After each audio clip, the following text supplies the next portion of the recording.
Hi, everyone. I'm Diane Dobry, and I am speaking for discoverydays.com.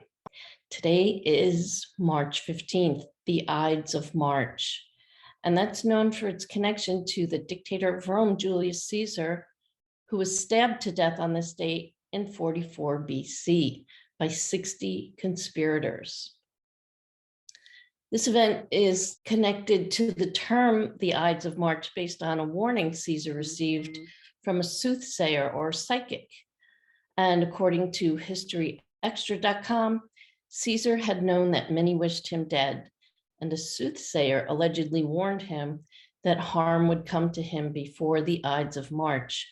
On March 15th, Caesar reportedly passed the soothsayer, joking, "The Ides of March have come."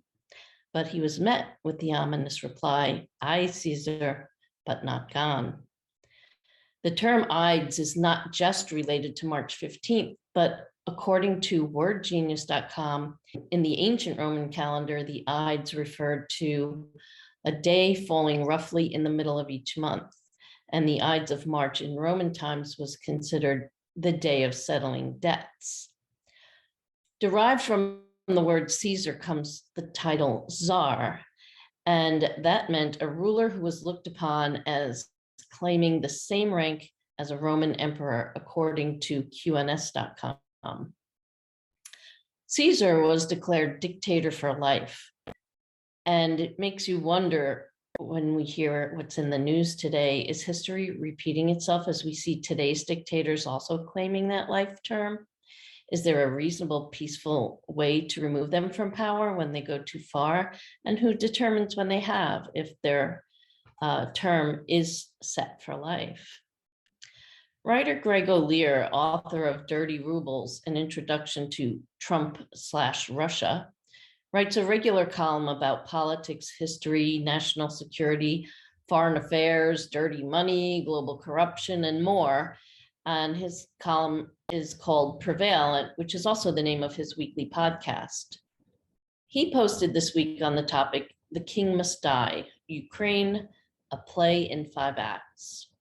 The king in his article is Russia, and the queen is Ukraine.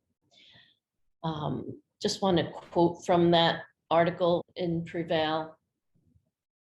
He writes, "Who will play Brutus to the King Caesar, his chef and most trusted friend, who runs the mercenaries and the trolls, the gas company head known as Darth Vader, the jackal of a foreign minister who once yucked it up with the criminal in the Oval Office with his yacht and his daughter in the posh London neighborhood, the simpleton head of the army with his ridiculous ribbons and medals, the sniveling spokesman with the pedophile mustache. Probably it will be Patrushev, the spy master. He has the invisible poisons at his disposal and the courage to use them." And so the king rants and raves and sacks some or other general and makes increasingly unhinged public statements. The free world fears his nuclear weapons, but if he orders a nuclear strike, would anyone even listen at this point? Will the missiles even launch? The king is not sure enough to put it to the test. And so his head swells and his leg twitches and his hands tremble, and he keeps up the wholesale slaughter of innocents in the Queen's country, as he did in Syria and in Chechnya, because the king is a ruthless butcher, and he waits to see which of his minions will rise against him and end his reign of terror. The word Tsar, the king knows, derives from Caesar. Beware the Ides of March.